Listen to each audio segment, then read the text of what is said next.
The Ottoman Turks began as a nomadic people from the steppe beyond the Aral Sea.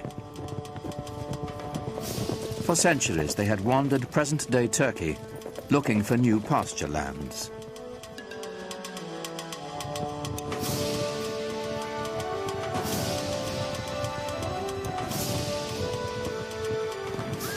Muslim sultans had enlisted them as mercenaries to fight off the Mongol hordes.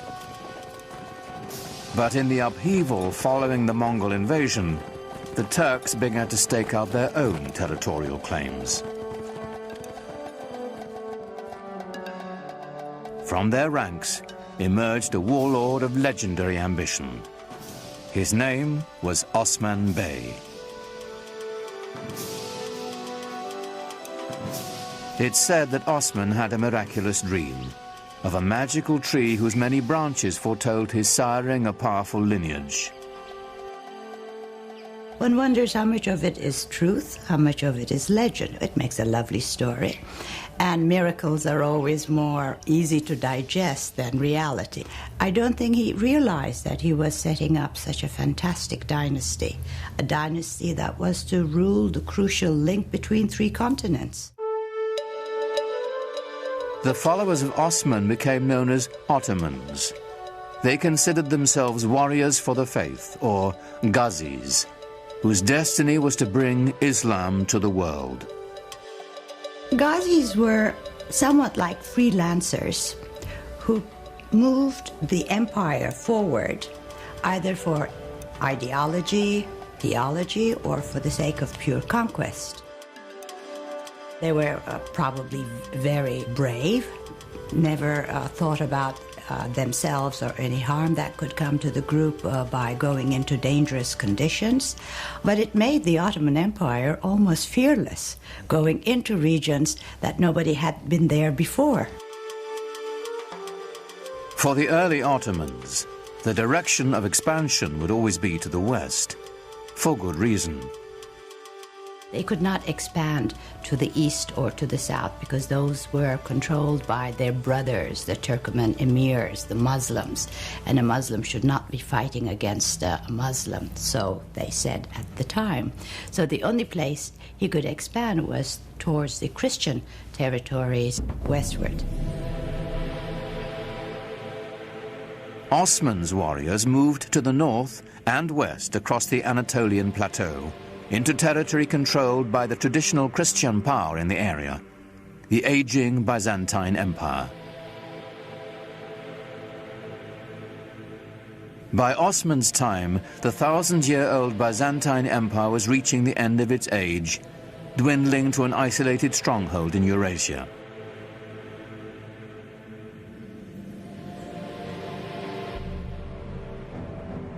The Crusaders had already wreaked havoc across the region on their way to Jerusalem, sacking the capital city and helping to reduce the once proud Byzantine Empire to a few small warring states.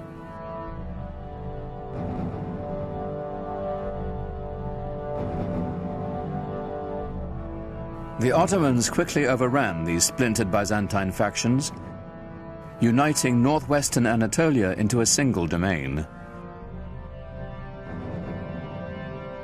In 1326, the Ottomans took the powerful Byzantine city of Bursa, a victory that would change the character of the Ottoman Turks forever.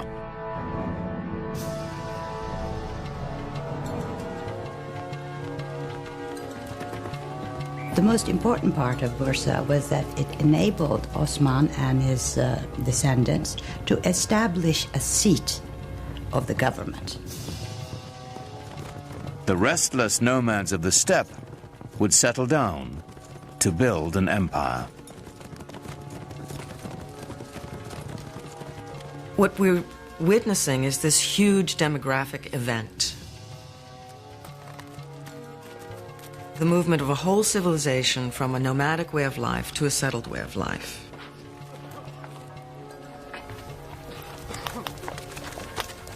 Now, when the Ottomans took Bursa and set it up as their capital, they were very concerned to establish themselves as the rightful standard bearers of Muslim civilization. Civilization meant organization, and the Ottomans set out to manage the vast regions they now controlled. Leaving the Byzantine clerks in place, they began to organize the new empire. First and foremost, taxation and record-keeping. The word bureaucracy has since lost its noble connotations. Yet this was a great innovation, as ambitious as any triumph in battle. The Ottomans are known for including and synthesizing the cultural elements through the lands that they passed.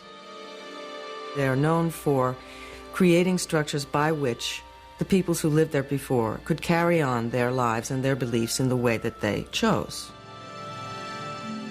In fact, the Ottomans had fewer conflicts with their Christian subjects than those of their own faith. Muslim adversaries intent on challenging Ottoman rule. One of the bureaucratic, or let us say management problems facing the Ottomans was that there were still rival Muslim sort of proto-kingdoms around them. I mean, they were conquered by the Ottomans, but they had old grudges to bear. And they had certain claims to dynastic glory of their own. And they were constantly worried about these old Muslim families rising up and creating a rebellion. And so the story goes that they felt it would be imprudent to have the army made up of these sorts of people.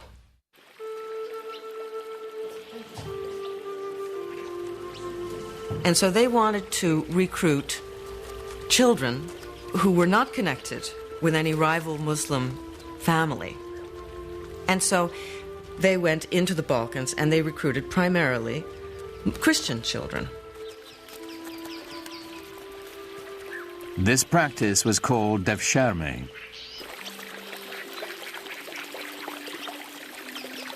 The young boys were technically slaves of the Sultan, but they weren't treated like slaves. First, they were brought into the Muslim faith, taught rituals of washing and prayer, and the Arabic and Ottoman languages.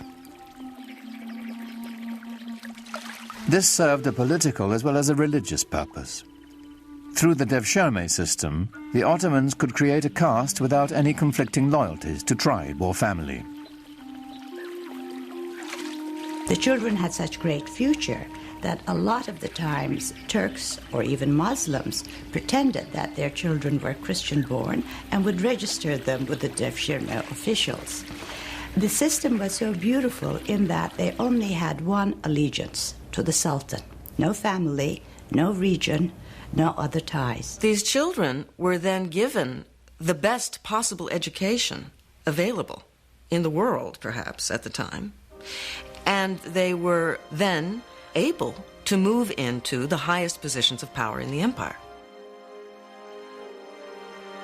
Those who were brainy went to the palace schools and graduated into different levels of viziers and governors. They even became grand viziers. Those who were brawny went to the Janissary Corps. The Janissaries were the Sultan's elite infantry. It was an army that would set the standard for centuries to come. They were the strongest, trained as military machines, no fear of dying, totally fearless, and their only love was to serve the Sultan. They were trained with all the precision and discipline, pomp and circumstance of a modern army. For the first time, an army wore uniforms and went into battle to the accompaniment of a military band. The Janissaries were the most feared troops in the Western world, a force that was worthy of this new Islamic empire and its restless visions of conquest.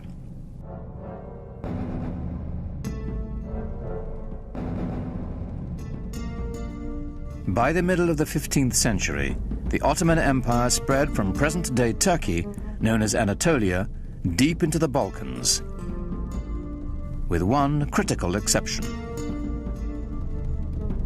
It must have galled the Ottoman Sultan that with his domains now stretching all the way into Asia and far, far into Europe in the west, there remained right in the center of his domains the greatest prize of all, the capital city of Constantinople, the most powerful, the richest, the most magnetic city in the entire world, still in the hands of the dying but not yet dead Byzantine Empire.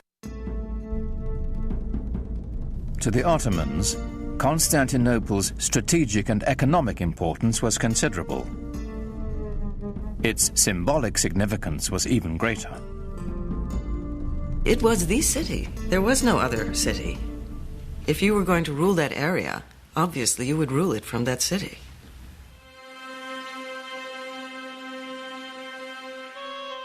It's said that the goal of laying claim to Constantinople was decreed by Muhammad himself.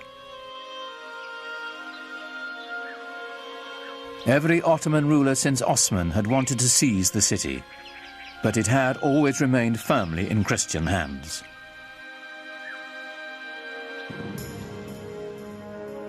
Then a sultan came to power whose dreams of conquest would not be denied. History would honor him as Mehmet, the conqueror. When he assumed the sultanate, he was only 12 years old, but he was already well versed in Ottoman politics. To remove any threat of competition for power, he had his half-brother strangled. The empire always meant everything, more so than the family. In order to stop the empire from splitting, as had happened to other Turkish dynasties ruling the Islamic world, when a young man became sultan upon the death of his father, all the other brothers had to be eliminated. This prevented segmentation of the empire.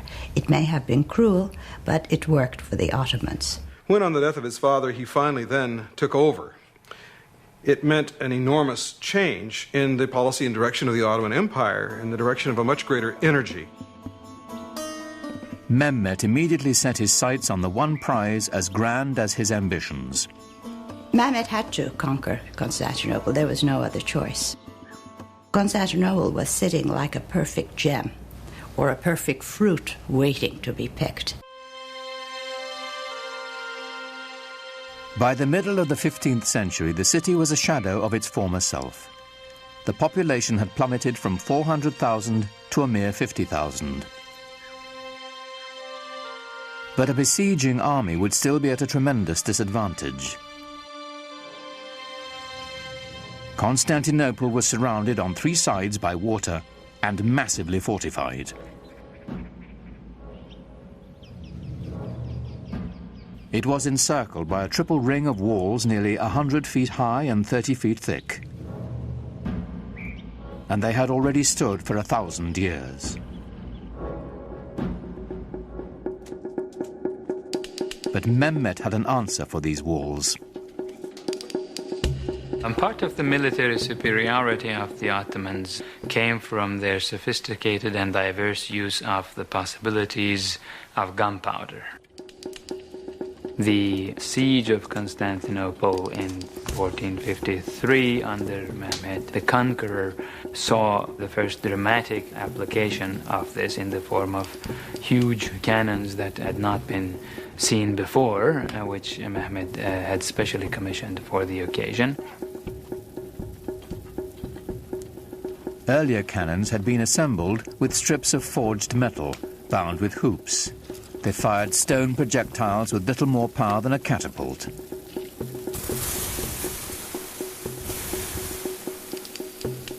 A new breed of cannons could be cast of solid bronze and packed with enough gunpowder to propel metal cannonballs with staggering force. But Mehmet was not staking his hopes on cannon alone. The mile-wide channel of the Bosphorus Strait was all that connected the city to the Black Sea. If he could cut it off, Constantinople would be at his mercy.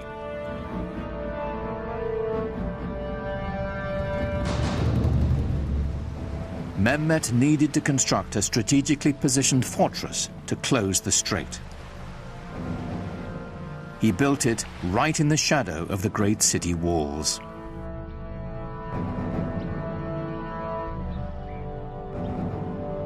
It took less than 4 months to build a massive 7-towered citadel called Rumeli Hisar.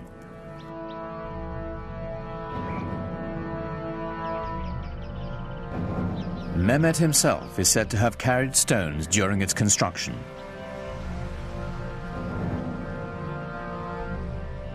No sooner was it completed than he tightened his noose around the neck of the Bosphorus. The first ship to defy his orders to stop was sunk, its crew decapitated and its captain impaled on the castle walls.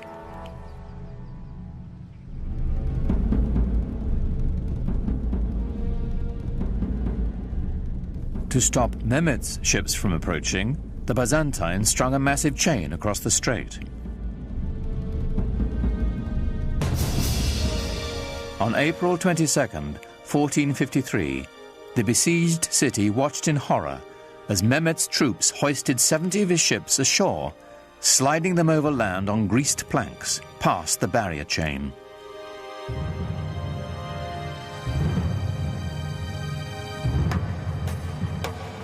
More than 100,000 Ottoman soldiers now stood before the walls of Constantinople, braced for the greatest bombardment the history of warfare had ever known.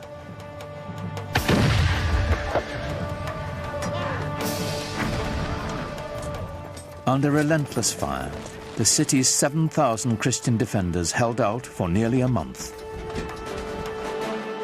In desperation, the Byzantines who occupied the city appealed to their fellow Christians across the continent for help. But of course, Europe in the 15th century was completely incapable of mounting any kind of a concerted opposition to the rising Turkish threat in the east.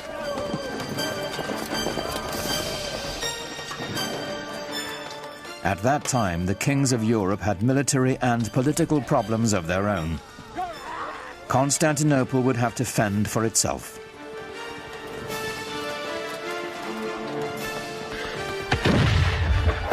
Shortly before dawn on May 29, 1453, the Turkish army breached the walls of the city. Within hours, Constantinople was in the hands of the Ottomans. Mehmet rode into the city and went straight to its most celebrated prize, the magnificent church of Hagia Sophia. Built by the Emperor Justinian in the 6th century, its name meant the Church of Holy Wisdom. It was the largest enclosed space in the world.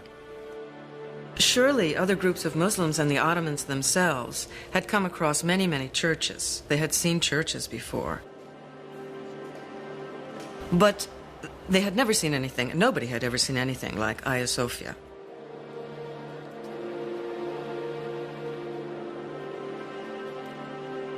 The Hagia Sophia, or Hagia Sophia as it's called in Turkish, was one of the marvels of architecture, marvels of the world. It had the largest and highest dome in history, and it was beautifully embellished with gold mosaics, and the space is incredible.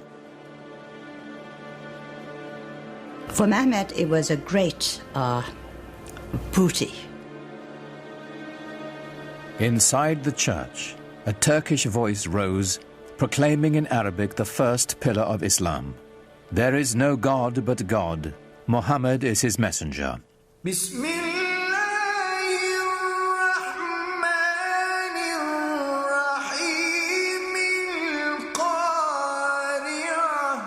The single greatest church in Christendom was now a mosque.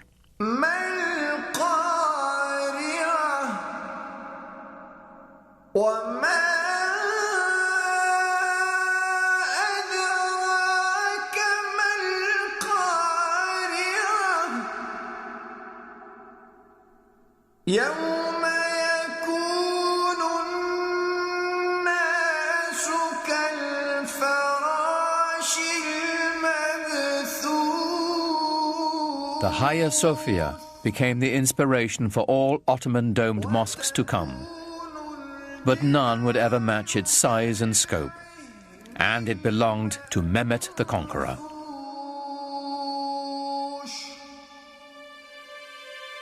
News of his triumph sent shockwaves around the world.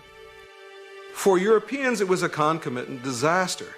Constantinople was, after all, the new Rome. It was Constantine's capital city. It was the symbol of Christian dominance in the East.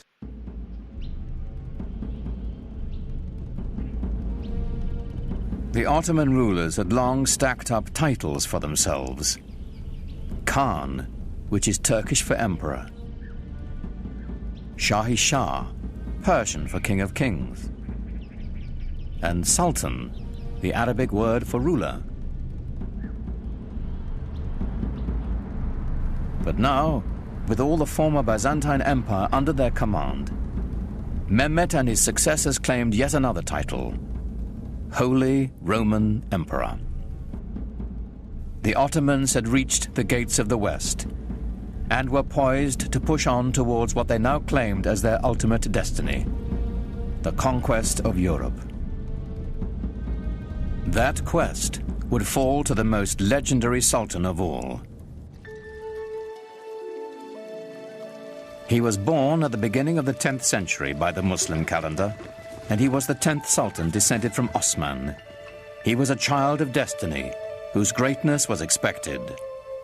In the parlance of the day, he was the Sahib Quran, the universal ruler, the master of an auspicious conjunction, whose coming has been foretold, whose identity is confirmed astrologically. His name was Suleiman, after Solomon, the wise king of the Old Testament. The Ottoman Empire would reach its apex under Suleiman's reign. Suleiman was extremely well educated. He was trained to the Sultanate from the day he was born. As a young prince, he formed a relationship that would have a tremendous impact on his life and on the empire as well. And when he was still a crown prince, he also developed a great friendship with a convert, a Greek convert who took the name Ibrahim. The two were very close in age and apparently very close in other ways, personally, intellectually, educated together to a certain extent. And as was common practice, when Suleiman acceded to the throne on the death of his father, he took his faithful Ibrahim with him to Istanbul. Suleiman was 26 when he took the throne, determined to make his mark on the world, as soon as his ministers would let him. In his early years, Suleiman had to contend, for example, with grand viziers and generals who simply refused to obey him.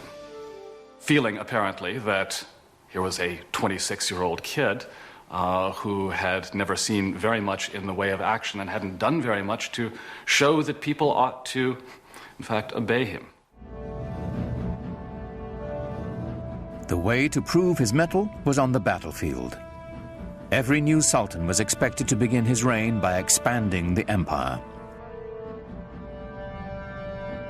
Ottomans now controlled Kurdistan, Egypt, and the holiest cities of Islam, Mecca and Medina.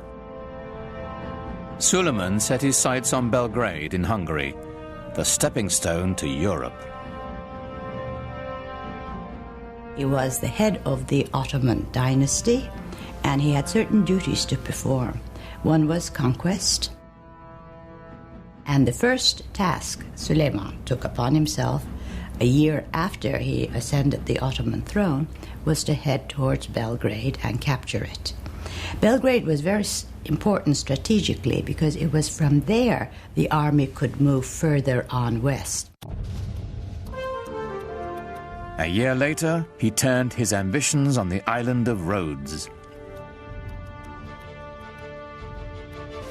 The tiny island was a troublesome outpost of Christianity in an otherwise Ottoman sea. It was also a haven for pirates preying on Muslim trade ships.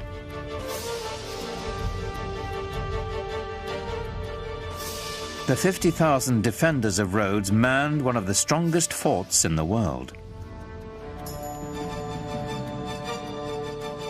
Suleiman decided on a tactic other than relying on gunfire from his huge cannons. A new tactic, seldom used until that time.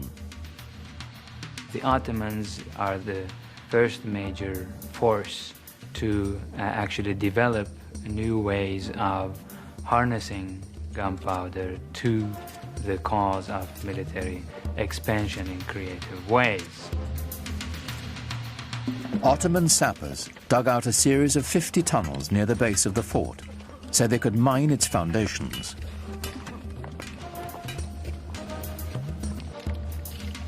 Performing this dangerous work were expendable Christian conscripts from the Balkans.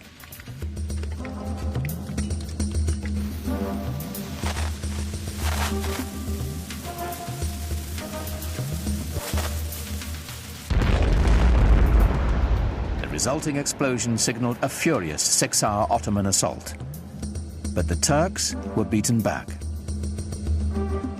Then, after 145 days of siege, the exhausted Christian defenders finally negotiated a truce. The Ottomans had won.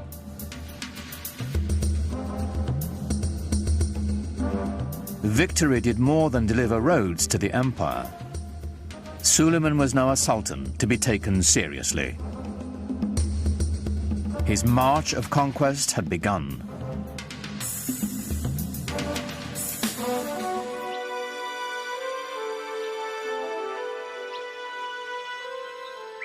Europe grew to fear the name of Suleiman. But within his own borders, he had another reputation. Islamic history remembers him as Kunan, the lawgiver. Ottomans were really bureaucrats in full sense of the word. They kept every single record, and in order to control the different peoples who participated in the world of the Ottomans, they had to have very carefully sorted out legal systems. Under Suleiman, a single legal system was defined for the sprawling empire. His laws would later become the basis of constitutions for several other nations. Well, Suleiman was the supreme monarch of the area. He was the center of the world.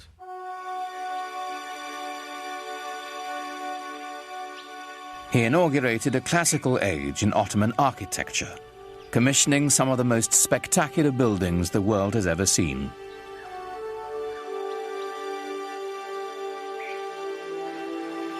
Suleiman was in a unique position of wealth and of consolidation, and he focused his attention on developing monumental architecture to commemorate his great dynasty and himself.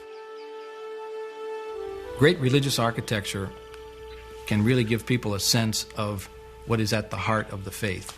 Grandeur and majesty are the things that come to mind when Muslims think about God.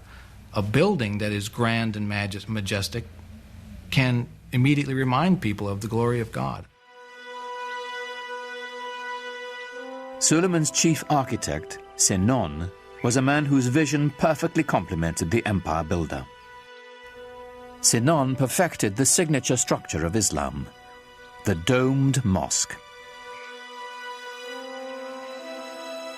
His career spanned half a century and produced well over 300 buildings, including the refurbishment of one of the most important monuments in Islam, the Dome of the Rock in Jerusalem. But for the Sultan, of course, he built his masterpiece, the Süleymaniye Mosque in Istanbul. It is truly befitting Sinan, who's called the Great Master. These buildings were horrendously expensive, huge things that took many, many years to build, and a great deal of architectural talent and engineering skill and engineering experience.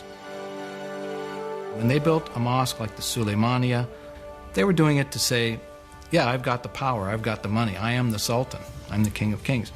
But at the same time, there was also tremendous spiritual value in these things. The symbolism is not only that of empire, but of faith. In the spirit of Muhammad's teaching, the Great Mosque was a center of social services, complete with a hospital, school, and library. At its inauguration, it's said Suleiman gazed at it with awe and exclaimed, "O Solomon, I have surpassed thee."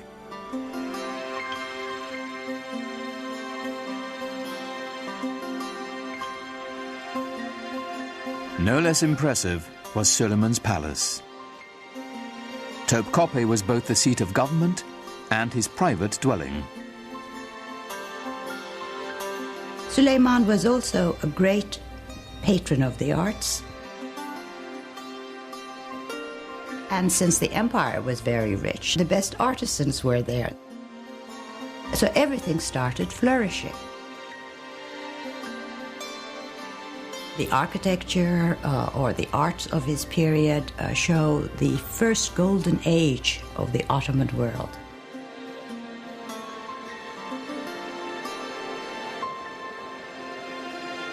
Everything that came out of his palace is exquisite. Suleiman himself was a goldsmith.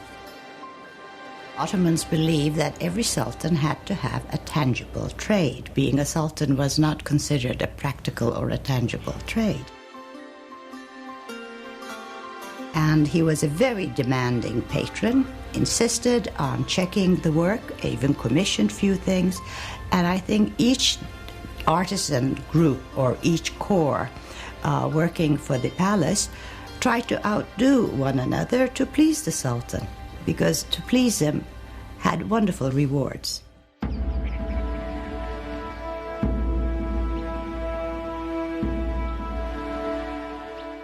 And the Ottomans, of course, exercised quite a lot of influence on the European imagination, and the royal and the political, if you will, ceremony and pomp of the Ottomans was such that it would have humbled any citizen of the known world then. This was arguably one of the greatest world empires, and European observers could not walk away without feeling of respect for the sheer power of the Ottomans.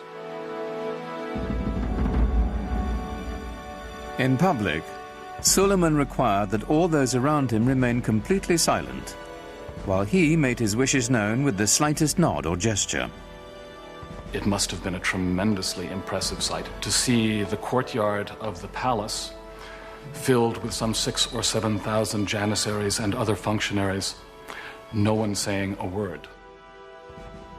What was going on here was the creation of a sovereignty so mysterious and yet so far-reaching as to be seen as nearly divine.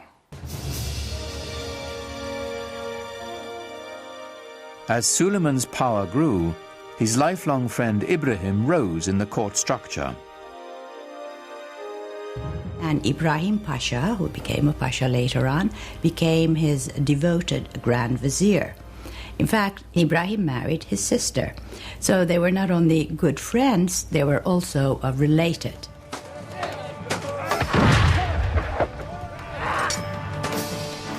Ibrahim campaigned with his own army, growing in influence and ambition, till his power was second only to Suleiman's.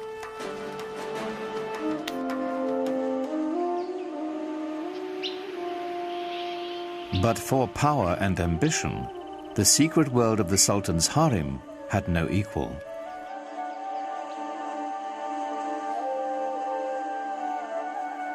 Contrary to the Western stereotype, it was not the Sultan's playpen, but lay at the center of dynastic power. The harem was the private quarters of the Sultan. We tend to think of the harem as where the women live, but what it means is the place where you're not on display. Home is what it means. Islam allowed the Sultan 4 wives and many concubines. It was a system designed to produce heirs, is what it was. when you look into the actual details of how these things were carried out, it was hardly anything terribly erotic. I mean, the Sultan did not have much choice in his selection of female companions. The Sultan was not in a position to look around and say, I want her, because his mother would have a lot to say about it.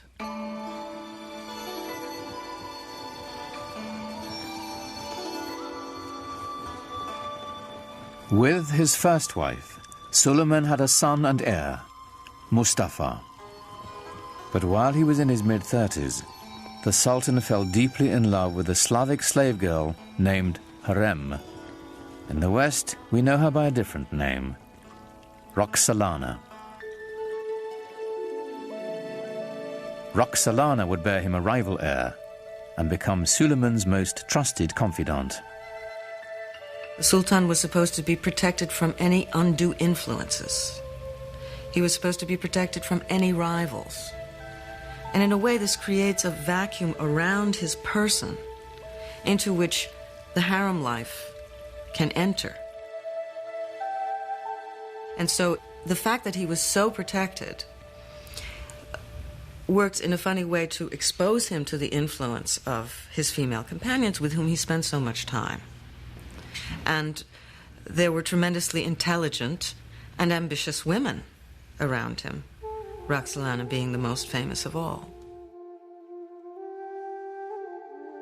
Suleiman is a complex character, a man that we know from his own life was capable of the tenderest emotions, both toward his male friends and especially toward the great love of his life, his wife Hürrem Sultan, and toward his family as well. He had a number of extremely talented sons on whom he lavished a great deal of affection. Suleiman groomed his firstborn son Mustafa for power. In the Ottoman tradition, the young prince entered the military and quickly won recognition as a talented general. Mustafa was clearly the heir apparent. For Suleiman, the future of his empire seemed limitless. I am God's slave and sultan of this world, Suleiman would carve on a conquered fortress. I am Suleiman, in whose name the Friday sermon is read in Mecca and Medina. In Baghdad, I am the Shah. In the Byzantine realms, I am the Caesar. And in Egypt, the Sultan. He, of course, at the height of his powers, clearly saw himself as dwarfing all his rivals, perhaps rightly so. One of Suleiman's greatest rivals was to the east, the empire of the Persian Safavids. This was a Muslim enemy whose rival creed made them fierce antagonists of the Ottomans for centuries. The Safavids were also Turkic in their ethnic origins, and indeed spoke Turkish as a language of daily life. But they were moving into the Muslim world, unlike the Ottomans who were moving into the West. So for the Ottoman Empire, they formed sort of the boundaries, the easternmost boundaries of the Ottoman realm.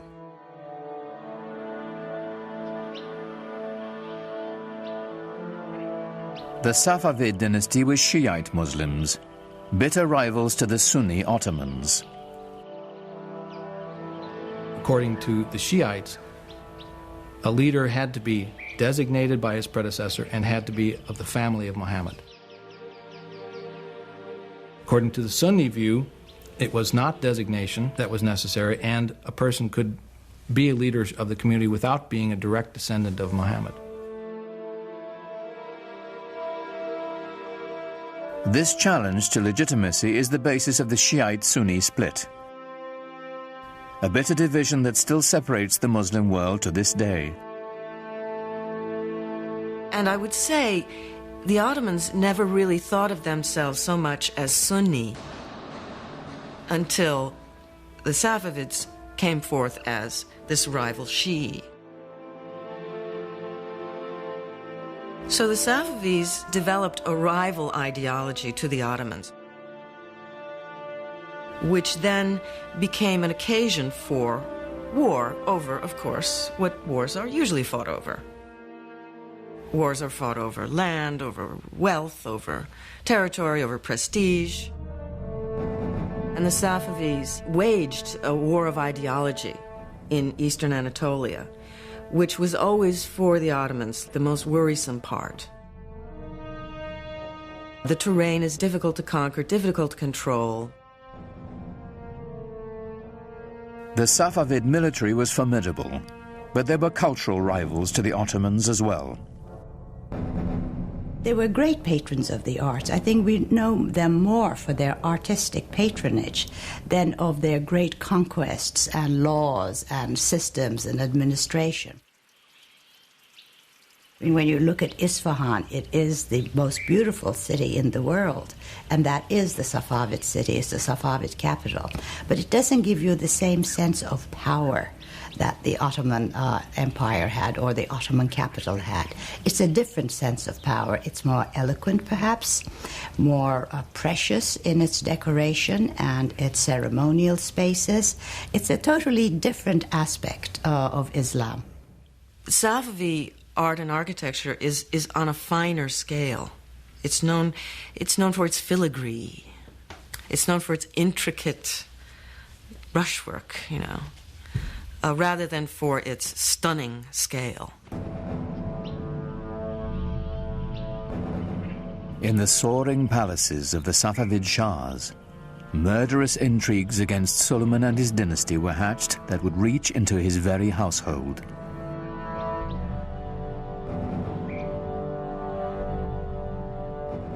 But Suleiman's eyes were on the west, where a fragmented and vulnerable Europe awaited his conquest.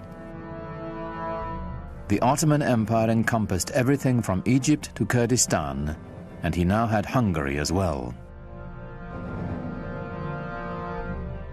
But he had ambitions of going beyond that and actually bringing the larger portions of the world known to him, if not all of it, under his control. Suleiman's next step would be Vienna. Its conquest would drive a dagger into the heart of the European Habsburg Empire and open the way to the west.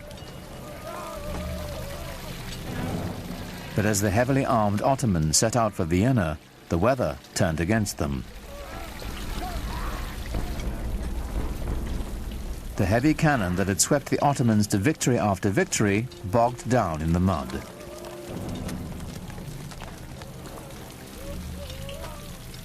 Suleiman had to move on without them.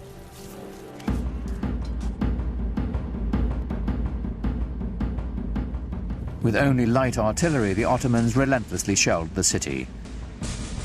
But the smallest breach was ferociously defended. After a lengthy siege, with winter fast approaching, Suleiman withdrew his forces. He was not concerned. He was sure he would return soon enough. He never did. Suleiman's failure to take Vienna was pivotal for Europe. It was the first major defeat after a long time. The Europeans had been losing and losing and losing. And this was the dawn of a new day for Europe. But Suleiman had little to fear from Europe. Rival Muslim Safavids and his own family would bring the cruelest of sorrows to the Sultan, and ultimately to his empire as well. Suleiman, in some ways, serves as a sort of epitome of the 16th century idea of the wise and just ruler who was at the same time a very tragic figure.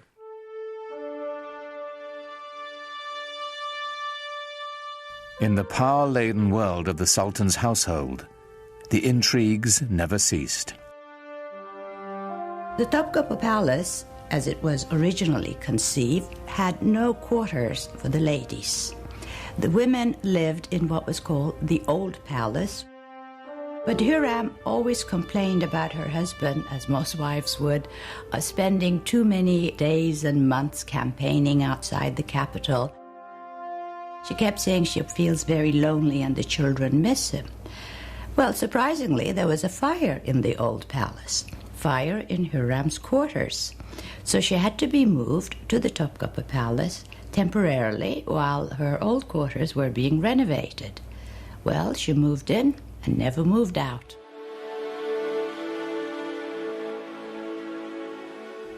Now Hurrem was at the center of power, promoting her own son as heir apparent and immersing herself in a web of deadly gossip and suspicion.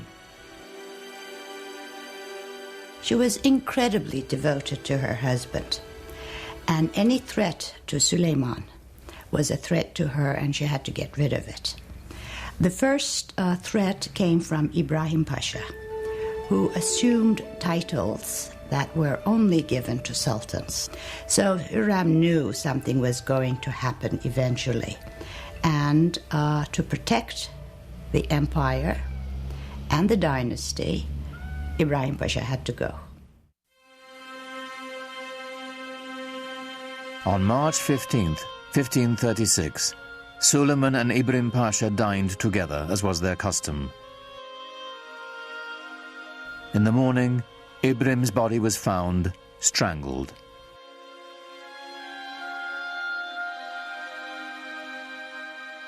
But Suleiman's desolation and loss had only begun.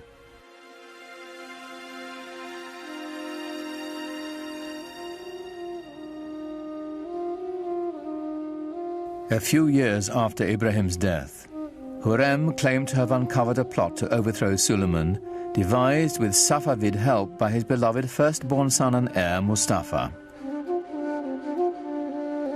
This is a continuous problem in Ottoman history, sons trying to eventually replace their father. This happens in monarchies. Succession could become a problem, and it was an acute problem, and Suleiman had his share of it and perhaps did not always play his hands right. Without hesitation, Suleiman ordered Mustafa's execution, then sat by the young man's body for days, refusing to allow anyone to touch him. The best hope for the empire's future was dead.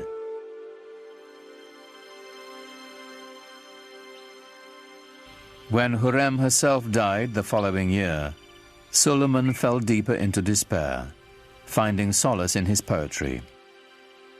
Most of the poetry, I think, was written after he lost his wife, since he talks about the loneliness of being in office, that he has nobody left anymore, and he's dying to join her. Even if your reign on the imperial throne seems everlasting, don't be taken in. One day a hostile wind will blow and bring to your land of beauty heaven's misfortune and deepest suffering. In all his loneliness, there was only one refuge for the Sultan whose power, like his sorrow, seemed limitless. He returned to the field of battle, to the work of conquest. He personally led 13 campaigns. The last one was at Szigetvar, which is in Hungary now. I think he knew that this was going to be his last campaign. He personally led it, knowing that he would not come back alive. In 1561, the man who had ruled the empire longer than any other died in his grand war pavilion, surrounded by his generals. He was 67. No Ottoman Sultan would ever achieve his greatness again. The nexus of world power would move from the Mediterranean Sea to the Atlantic Ocean and the New World, slowly leaving the Ottomans behind.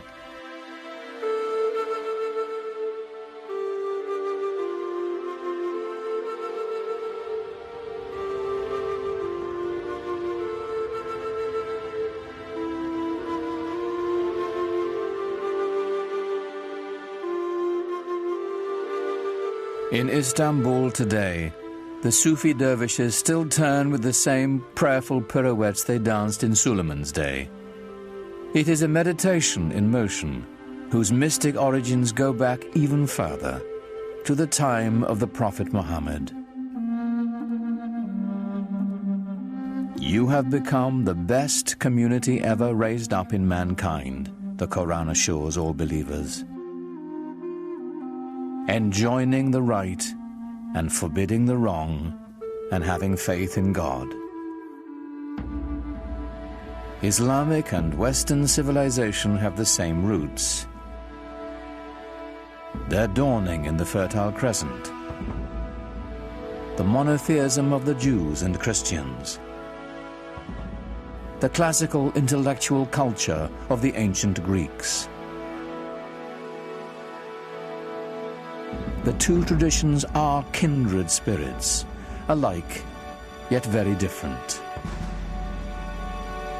Islam's legacy is intertwined with the West's, and to the billions of Muslims who make it the second largest religion in the world, it is a living legacy. An elemental part of the great human venture that is world civilization.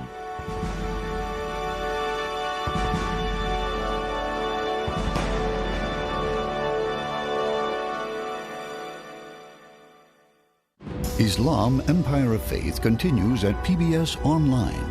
Click through our interactive timeline to learn more about the history and culture of Islam, or take a virtual tour of the Dome of the Rock and other extraordinary sights. It's all online at pbs.org or America Online, keyword PBS.